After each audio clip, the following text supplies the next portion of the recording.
नमस्कार, IND 121 में आपका स्वागत है। मैं हूं आपके साथ नवीन पुरोहित और आज हमारे साथ चर्चा करने के लिए मौजूद हैं मध्य प्रदेश सरकार के युवा मंत्री।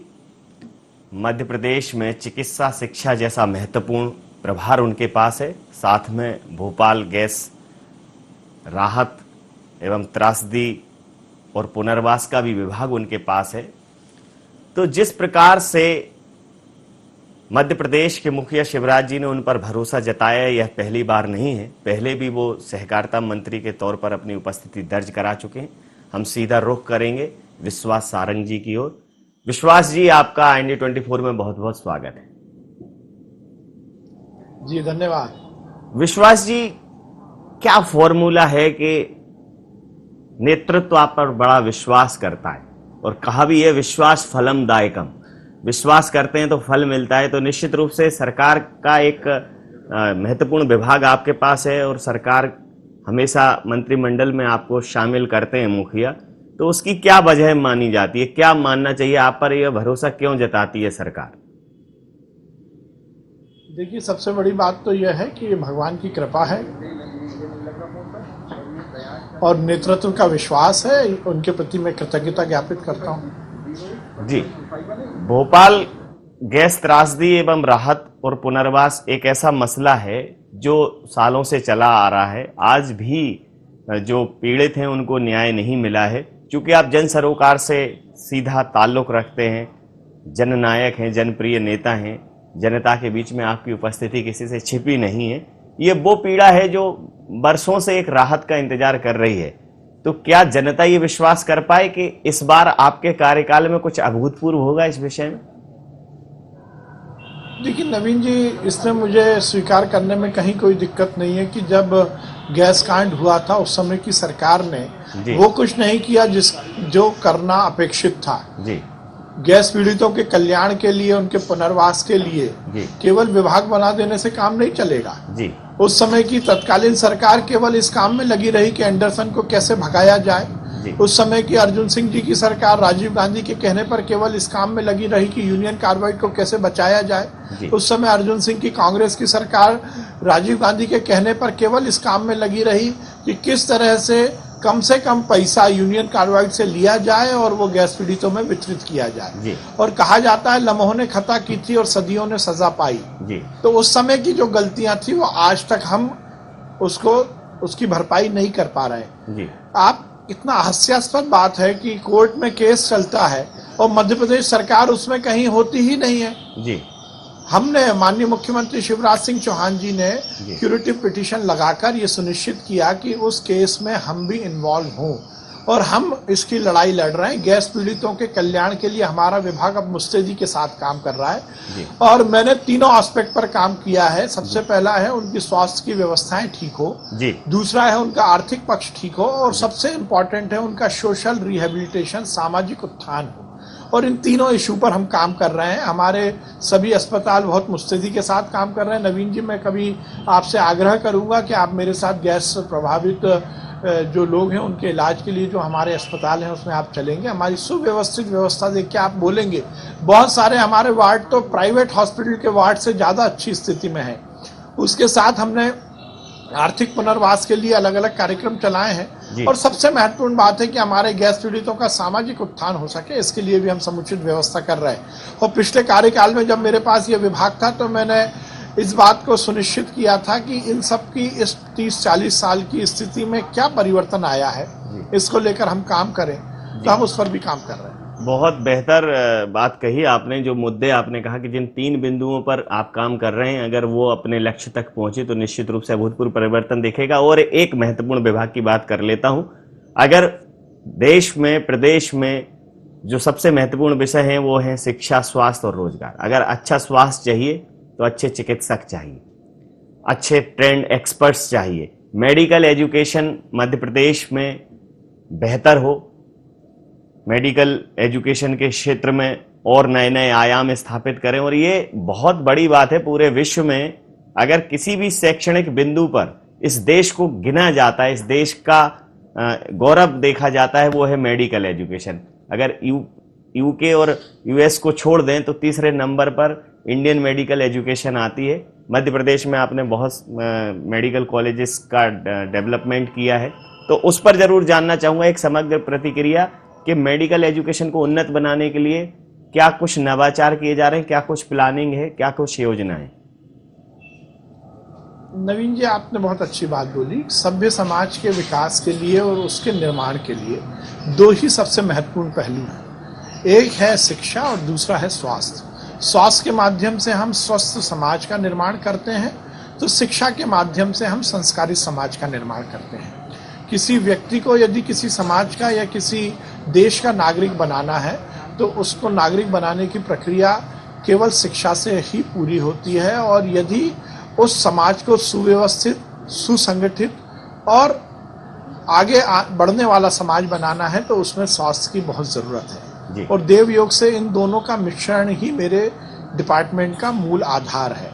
इसलिए जब से मैंने इसका कार्यभार संभाला है, मैंने सबसे पहले अपना जो विजन रखा है कि मैं फ्रिक्शनलेस, घर्षण रहित इस विभाग को चलाऊंगा। क्योंकि आप देखेंगे जब भी चिकित्सा शिक्षा विभाग की बात आती है तो हमें घर्षण सुनाई देता है। जूनियर डॉक्टर का सीनियर डॉक्टर के साथ विवाद, डॉक्टर का डीन के साथ विवाद, डीन का आईएएस ऑफिसर्स के साथ विवाद, डीन का डीएमई के साथ विवाद, और हम देखते हैं कि केवल और केवल घर्षण में ये विभाग उलझ कर रह जाता है। मैंने अपने पहली समीक्षा बैठक में यही कहा है कि मैं घर्षण रहित, फ्रिक्शनलेस ये विभाग चलाऊंगा, और उसके लिए मैंने एक नवाचार किया है कि मिनिस्टर लेवल पर हम हर विभाग से जुड़े हुए व्यक्ति से कम्युनिकेशन स्थापित करेंगे, संवाद स्थापित करेंगे।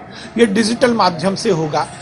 यदि किसी अस्पताल का कोई वार्ड वाई भी मुझसे बात करके कोई अच्छी सलाह देना चाहता है तो मैं उसकी सलाह को मानूंगा और उसका परीक्षण करके यदि लागू होने की स्थिति होगी तो उसको करेंगे, हम उसको लागू करेंगे। हमारे सभी अस्पताल के डॉक्टर्स में अपने जॉब के प्रति सेटिस्फेक्शन आ सके और उनके उत्तरदायित्व निर्धारित हो सके, इसकी हम पूरी व्यवस्था हम कर रहे हैं। हमने ये सुनिश्चित किया है क्योंकि मेडिकल एजुकेशन का मानना है कि हम डॉक्टर्स का निर्माण कर रहे हैं। आपने बहुत सही बात बोली, डॉक्टर के बगैर ये समाज का हम कल्पना भी नहीं कर सकते। तो डॉक्टर की गुणवत्ता के लिए हमने ये निश्चित किया है कि पूरी दुनिया के बड़े बड़े डॉक्टर्स के साथ हमारे जो स्टूडेंट हैं उनका हम उनका कहीं ना कहीं कनेक्शन डेवलप करेंगे, क्योंकि अब आईटी का ज़माना है। आज भी हम जब इस इंटरव्यू में बैठे हुए हैं तो मैं कहीं और बैठा हूं, आप कहीं और बैठे और उसके साथ हम बातचीत कर रहे हैं। तो इन सब माध्यमों को टेली प्रेजेंस के माध्यम से, ई प्रेजेंस के माध्यम से हम ये सुनिश्चित करेंगे। और क्योंकि इस विभाग में दो बहुत महत्वपूर्ण पक्ष हैं कि हमें डॉक्टर्स का निर्माण करना है, और यदि हमें अच्छे डॉक्टर्स का निर्माण करना है, यदि हम चिकित्सीय शिक्षा की बात करते हैं तो उसका बहुत महत्वपूर्ण पक्ष जो है, बहुत महत्वपूर्ण पहलू है प्रयोग। मतलब कि रिसर्च, उनको प्रैक्टिकल देना। तो उसके लिए जरूरी है कि हमारे अस्पतालों में हम हमारे जो डॉक्टर्स हैं उनको सही ट्रेनिंग दे सकें, और जब हम अच्छी ट्रेनिंग देते हैं तो हम जनता को अच्छा इलाज भी मुहैया कराते हैं। तो हमारे मेडिकल कॉलेज और उससे संबद्ध हमारे अस्पताल सुव्यवस्थित हो सके, इसकी हम पूरी प्लानिंग कर रहे हैं। क्योंकि ये कोविड का दौर है, मुझे बहुत प्रसन्नता है कि हमारे विभाग ने माननीय शिवराज सिंह चौहान जी के नेतृत्व में, उनके निर्देश पर कोविड की रोकथाम के लिए बहुत अच्छा काम किया है। मध्य प्रदेश के सभी अस्पताल और खासकर हमारे मेडिकल कॉलेजेस ने पूरी मुस्तैदी के साथ काम किया है, और हम आगे भी इस चिकित्सा शिक्षा विभाग को और नए आयाम तक पहुंचाने का प्रयास कर रहे हैं। जी, कोविड के दौरान खासकर अगर हम डॉक्टर्स की बात करें, नर्सेस की बात करें, वार्ड बॉय की बात करें, या जितने भी जो मेडिकल वॉलेंटियर्स हैं उनकी बात करें, अभूतपूर्व काम किया है। कई बार देखने में आता है कि उनको कुछ परेशानियां होती हैं। शुरुआती दौर में थी कि उनके पास पीपीई किट्स नहीं थे, जो सेफ्टी मेजर्स के लिए जो इक्विपमेंट चाहिए या जो गैजेट्स चाहिए वो नहीं थे। तो अब वो उन सारी चीज़ों का निराकरण हो गया है, और उनको प्रोत्साहित करने के लिए, उनको कहीं ना कहीं एनकरेज करने के लिए आपने कुछ सोचा है? देखिए, मैं दो बातें यहाँ इंगित करना चाहता हूँ कि अब इस तरह का किसी भी इंफ्रास्ट्रक्चर हो या रोजमर्रा में उपयोग होने वाली सामग्री हो, इसकी हमारे मध्य प्रदेश में कहीं कोई कमी नहीं है। मैं इस मामले में देश के यशस्वी प्रधानमंत्री नरेंद्र मोदी जी को बहुत धन्यवाद देता हूं, बहुत बधाई देता हूं। नवीन जी, जब ये कोरोना संकट आया, हमें बड़ा सोचते हुए आश्चर्य होता है कि उससे पहले देश में कि पीपीई किट का निर्माण नहीं होता था। जी। हमारे यहाँ चिकित्सीय व्यवस्थाएं इस ढंग की नहीं थी। इस नई बीमारी को लेकर हमारा कोई बहुत ज्यादा ज्ञान नहीं था, परंतु नरेंद्र मोदी जी ने जिस प्रकार का ब्रीदिंग टाइम दिया और देश की सरकार ने जो एडवाइजरी दी, जो लॉकडाउन के समय पूरे देश में चिकित्सीय व्यवस्थाओं को सुव्यवस्थित करने का जो आंदोलन के रूप में एक प्रकार से प्रक्रिया अपनाई गई, उसी का परिणाम निकला कि आज हम मध्य प्रदेश में पूरी तरह से मुस्तैदी के साथ ये कह सकते हैं कि इंफ्रास्ट्रक्चर के मामले में किसी भी शहर में, किसी भी क्षेत्र में कोरोना के बिस्तर को लेकर हमें कोई कमी नहीं है। ऑक्सीजन की कहीं कोई कमी नहीं है, वेंटिलेटर की कोई कमी नहीं है, टेस्टिंग किट की कोई कमी नहीं है, टेस्टिंग लैब की कोई कमी नहीं है, डॉक्टर्स की कोई कमी नहीं है, नर्सिंग स्टाफ की कोई कमी नहीं है, पैरामेडिकल स्टाफ की कोई कमी नहीं है। मध्य प्रदेश पूरी मुस्तैदी के साथ कोरोना की लड़ाई लड़ रहा है। केवल पीपीई किट की बात नहीं है, और भी जो चीजें हैं जैसा मैंने बताया, चाहे वो वेंटिलेटर हो, चाहे ऑक्सीजन हो, ऑक्सीजन लाइन हो, ऑक्सीजन सिलेंडर की उपलब्धता हो, वो सब हमने पूरी की है और मध्य प्रदेश पूरी मुस्तैदी के साथ इस संकट से निपटने को तैयार है। मैं बहुत बधाई देना चाहता हूं हमारे यशस्वी मुख्यमंत्री शिवराज सिंह चौहान जी को। रोज वो हम सबको बिठाते हैं, समीक्षा करते हैं और जिले वाइज हमें क्या कुछ करना है इसकी नीति और रणनीति का निर्धारण करते हैं। इसी श्रृंखला में मेरा एक और प्रश्न है कि ये तो कोरोना का जो दौर है, ये जो विभीषिका है जिससे हम जूझ रहे हैं, ये इस संकट से हम पार पा लेंगे। पूरा विश्व इसकी खोज में लगा हुआ है कि कैसे हम इससे उभरें और उभर भी जाएंगे। लेकिन बात महत्वपूर्ण है स्वास्थ्य सेवाओं की, जो आपकी पार्टी की विचारधारा है, अंत्योदय, अंतिम व्यक्ति तक स्वास्थ्य सेवाएं पहुंचे। अगर हम शहरों की बात करें तब बहुत सारे प्राइवेट ऑर्गेनाइजेशन हैं जिन्होंने बहुत अच्छे अस्पतालों का निर्माण किया है, तो शहरों में चिकित्सा सुविधाएं बहुत अच्छे से उपलब्ध हैं। लेकिन ग्रामीण अंचलों तक चिकित्सा सुविधाएं पहुंचे, खासकर डॉक्टर्स पहुंचे। हालांकि ये एक और विभाग है, लोक स्वास्थ्य एवं परिवार कल्याण, उसके कोऑर्डिनेशन का काम है। लेकिन कई बार ये देखने में आता है कि ये एक इंटरकनेक्टेड है, आपका वो विभाग और दूसरा विभाग, तो आपस की तालमेल की वजह से चीजें होते हुए भी वो चीजें नहीं हो पाती, वो परिणाम नहीं आ पाते जो आ सकते थे। संसाधन है, लेकिन जैसा आपने कहा कि घर्षण होता रहता है, तो क्या वो तालमेल आप उस विभाग के साथ बैठाएंगे? उस दिशा में आपने कुछ सोचा है, प्रयास किया है? नवीन जी, मैं माननीय मुख्यमंत्री शिवराज सिंह चौहान जी को धन्यवाद देता हूं कि आत्मनिर्भर मध्य प्रदेश का जो कार्यक्रम है उसमें 4 ग्रुप उन्होंने बनाए हैं। उसमें शिक्षा और स्वास्थ्य का जो ग्रुप है उसके संयोजक का काम मुझे दिया था। हमने बैठकर, हमारे साथ बाकी मंत्री भी थे, हमने बैठकर इस बात को सुनिश्चित किया है कि मध्य प्रदेश के हर विभाग का कोऑर्डिनेशन और सिंक्रोनाइजेशन हो सके और एक जैसे नेचर के जो विभाग है उसमें कहीं कोई घर्षण की स्थिति अब नहीं बनी है। और मैंने, क्योंकि उस दल को हम सब ने मिलकर उसकी एडवाइजरी, उसकी जो भी हमारे जो सुझाव हैं वो माननीय मुख्यमंत्री जी तक भेजे हैं और उनमें हमने यही सुनिश्चित किया है कि ये दोनों विभाग मिलकर काम करें, क्योंकि ये एक ही नेचर के विभाग है, इसमें कहीं भी कोई अंतर नहीं होना चाहिए। और आपकी बात से मैं इत्तेफाक रखता हूं कि बहुत बड़ी चुनौती है कि हम केवल अस्पताल बना देंगे उससे काम नहीं चलेगा, वहाँ अस्पताल में डॉक्टर्स की उपलब्धता भी होनी चाहिए। मैं एक छोटा सा एग्जांपल देता हूं। हम बात करते हैं कि गांव में डॉक्टर जाते नहीं है, पर नवीन जी, हमने इस पर पूरा विचार किया और हमने ये सुझाव दिया है सरकार को कि यदि हम अस्पताल बनाते हैं तो वहां पर अस्पताल के साथ साथ उस डॉक्टर के रहने की व्यवस्था भी हम पूरी सुनिश्चित करें, उसका परिवार एक अच्छे मकान में रह सके।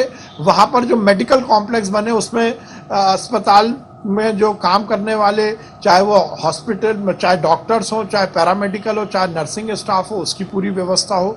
वहाँ पर उसके परिवार के लिए, उसके बच्चों को पढ़ने के लिए सब सुव्यवस्था हो सके, ये पूरी हम व्यवस्था करने की हम कोशिश कर रहे हैं। तो आगे आने वाले समय में हम ये सुनिश्चित करेंगे कि गाँव तक हर हमारे इंफ्रास्ट्रक्चर तक डॉक्टर की उपलब्धता सुनिश्चित हो।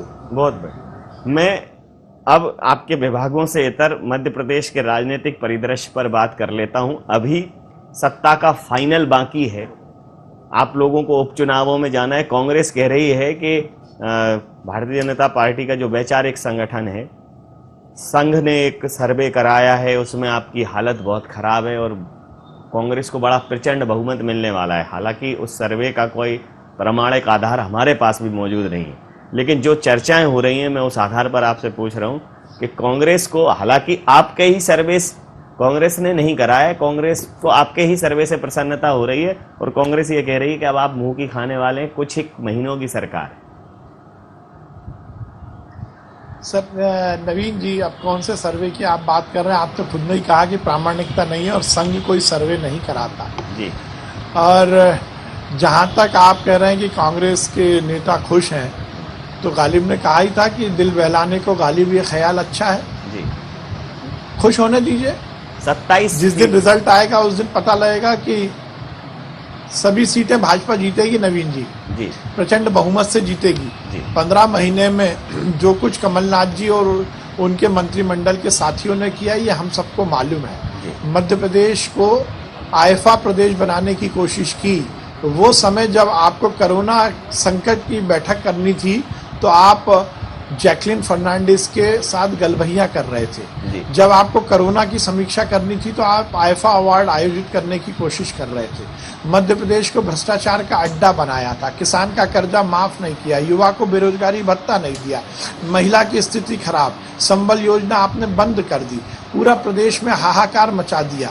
और उसके बाद आप कह रहे हो कि हम सरकार फिर से बना लेंगे या चुनाव में हम जीतेंगे।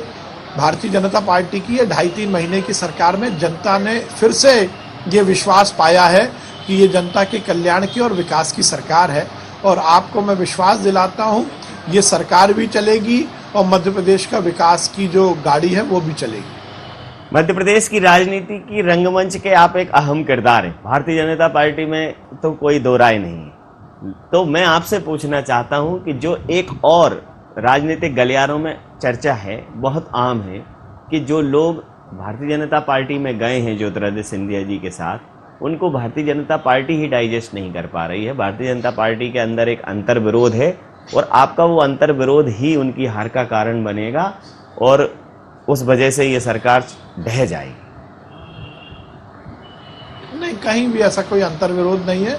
देखिए, हम इस बात को स्वीकार करते हैं कि वो कांग्रेस के पूर्व विधायक जिन्होंने इस्तीफा देकर हमारा साथ दिया है, निश्चित रूप से उन्होंने इस प्रदेश के लिए एक बड़ा बलिदान दिया है। उन्होंने इस प्रदेश के लिए एक बड़ा काम किया है, क्योंकि जिस प्रकार से इस प्रदेश का बेड़ा गर्क करने वाली कमलनाथ की सरकार थी, यदि वो सरकार 5 साल रह जाती तो मध्य प्रदेश की स्थिति और बद से बदतर हो जाती है। और हमारे वो साथी जो आज भारतीय जनता पार्टी के साथ हैं, उन्होंने खुद का बलिदान देकर, अब कौन व्यक्ति होगा जो, देखिए नवीन जी, कोई सरपंची नहीं छोड़ता, पंच जो है वो अपने कार्यकाल के पहले इस्तीफा नहीं देता। हमारे इन साथियों ने तो विधायकी को भी छोड़ा और मंत्री पद को भी छोड़ा, तो उनका बलिदान जनता भी मानती है और जनता को लगता है कि उनके कारण भाजपा की एक अच्छी, संवेदनशील, विकासशील और कल्याणकारी सरकार का निर्माण हुआ है। जनता भी हमारा साथ देगी और मैं आपको विश्वास दिलाता हूं कि सभी सीटों पर भाजपा प्रचंड बहुमत से जीतेगी।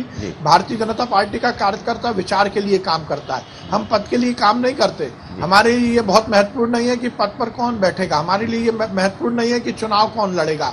हमारा प्रत्याशी 24 घंटे निर्धारित है, वो है खिलता हुआ कमल का फूल, और खिलते हुए कमल के फूल के साथ जो भी चुनाव लड़ेगा वो हमारा प्रत्याशी होगा और भारतीय जनता पार्टी का हर एक कार्यकर्ता उसे प्रचंड बहुमत से जिताएगा। जी, एक और जो राजनीतिक चर्चा है, राजनीतिक आशंका कह लीजिए उसको, वो ये है कि अब एक और power centre Bharatiya Janata party के अंदर विकसित हो गया है, वो है ज्योतिरादित्य सिंधिया जी का होना। भले ही आप ये कहें कि हम 1 और 1 11 हैं, लेकिन कांग्रेस कह रही है कि उनका स्वभाव जो है वो 1 to 1 का है, वो एक अलग नेचर के व्यक्ति हैं और कांग्रेस कह रही है कि उनका खामियाजा भारतीय जनता पार्टी को भुगतना पड़ेगा। भारतीय जनता पार्टी सांगठनिक रूप से चरमरा जाएगी। ज्योतिरादित्य सिंधिया जी को सहेजना, उनको संभालना आसान नहीं है। देखिए, मेरा मानना है नवीन जी, ज्योतिरादित्य सिंधिया जी का पारिवारिक पृष्ठभूमि और उनका स्वयं का राजनीतिक अनुभव इतना अधिक है कि ना वो गुटबाजी को आगे बढ़ावा देते हैं, ना गुटबाजी में इन्वॉल्व हैं। जी। और यदि कांग्रेस को लगता है कि उनके आने से हमें नुकसान होगा तो वो खुश रहे ना, उनके पेट में दर्द क्यों हो रहा है। जी। यही बातें करते करते तो उन्हें बदनाम करने की कोशिश की। और मुझे भारतीय जनता पार्टी के कार्यकर्ता के नाते जितना मैं ज्योतिरादित्य जी से मिला हूं, उनके जैसा सजग, सहज और जमीन से जुड़ा हुआ नेता कांग्रेस में और कोई नहीं था। उनके साथ जिस प्रकार का व्यवहार कांग्रेस ने किया उसी का परिणाम है। और ज्योतिरादित्य सिंधिया जी भारतीय जनता पार्टी के कार्यकर्ता के रूप में आए हैं। कांग्रेस को हमें कोई एडवाइस देने की जरूरत नहीं है जी। वो हमारे साथ आए हैं, वो हमारे नेता हैं और वो भाजपा के साथ मिलकर प्रदेश का और देश का विकास करेंगे। जी, अंतिम और महत्वपूर्ण प्रश्न, जैसा कि आपने कहा कि देश के यशस्वी प्रधानमंत्री और नरेंद्र मोदी जी के अभूतपूर्व नेतृत्व में कांग्रेस सवाल उठा रही है, जीडीपी माइनस में जा रही है, रोजगार की त्रासदी बढ़ रही है और बहुत बड़ा स्तर पर एक प्राइवेटाइजेशन हो रहा है, कहीं भी चैन नहीं है, हाहाकार की स्थिति है, कांग्रेस ये कह रही है। हालांकि जनता आपको समर्थन कर रही है। कांग्रेस एक जो आरोप सिलसिलेवार लगा रही है, राहुल जी ने भी तमाम सारे ट्वीट किए इस दौरान। इस अंतिम प्रतिक्रिया के साथ चर्चा समाप्त। देखिए, अर्थव्यवस्था की यदि हम बात करें तो कोरोना काल में पूरी दुनिया की अर्थव्यवस्था विपरीत स्थिति में गई है और उसका सीधा कारण हमें देखने को मिलता है। यदि किसी समाज में, किसी देश में 2-2, 3-3 महीने का लॉकडाउन होगा तो अर्थव्यवस्था कमजोर होगी, परंतु वो बहुत जरूरी था क्योंकि उससे मध्य प्रदेश और देश भर के लोगों की जान बची। अरे मोदी जी के नेतृत्व में तो ये देश पूरी दुनिया में अव्वल स्थान पर है। अब हम राहुल गांधी की टिप्पणी पर यदि चर्चा करेंगे तो मुझे लगेगा कि बच्चों की पुलिस पर हम चर्चा कर रहे हैं। राहुल गांधी, प्रियंका गांधी, सोनिया गांधी क्या जानती है इस देश के बारे में? वो व्यक्ति जो ये कहता है कि आलू से हम सोना बनाएंगे, वो अर्थव्यवस्था क्या जानेगा? जो व्यक्ति ये कहता है कि इस देश की अर्थव्यवस्था के लिए हमें एडवाइस दूसरे देशों से लेनी चाहिए, वो अर्थव्यवस्था को क्या जानेगा? अब राहुल गांधी की टिप्पणी पर यदि हम कोई बात करेंगे, नवीन जी, तो कुछ नहीं, मुझे नहीं लगता है कि हम कोई बहुत समय का उपयोग कर पाएंगे। मेरा मानना है कि नरेंद्र मोदी जी के नेतृत्व में ये देश विकास के नए आयाम छू रहा है। देश का सम्मान, देश का मान पूरी दुनिया में बढ़ा है, चाहे वो विदेश नीति हो, चाहे हमारी रक्षा नीति हो, चाहे हमारी जो अंदरूनी सुरक्षा का मामला हो, आंतरिक सुरक्षा का मामला हो, चाहे विकास की बात हो, चाहे जनता के कल्याण की बात हो, चाहे कोरोना संकट जैसे मामले में इस देश की जनता की जान बचाने की बात हो। नरेंद्र मोदी जी की सरकार ने अभूतपूर्व काम किया है और आप विश्वास रखिए, ये जीडीपी और इस तरह की आर्थिक जो स्थिति बनी है, ये टेम्पररी फेज है। इस टेम्पररी फेज से हम उभरेंगे और ये देश फिर से और आगे गति से, तेज गति से बढ़ेगा, ये मेरा पूरा विश्वास है। बहुत शुक्रिया विश्वास जी, हमारे साथ इतना समय साझा करने के लिए, समय देने के लिए। तो हम बढ़ते जा रहे हैं, हम नए आयाम गढ़ते जा रहे हैं और जो बाधाएं थीं उन बाधाओं को पार कर हम शिखर पर चढ़ते जा रहे हैं और ये निरंतरता बनी रहेगी। ये विश्वास सारंग जी, जो मध्य प्रदेश के एक प्रमुख सलाहकार सिपा सालार हैं भारतीय जनता पार्टी के, मध्य प्रदेश सरकार के युवा और ऊर्जामान मंत्री, उन्होंने व्यक्त किए। IND 121 में इतना ही। आप बने रहिए IND 24 के साथ और देखते रहिए IND 24। नमस्कार।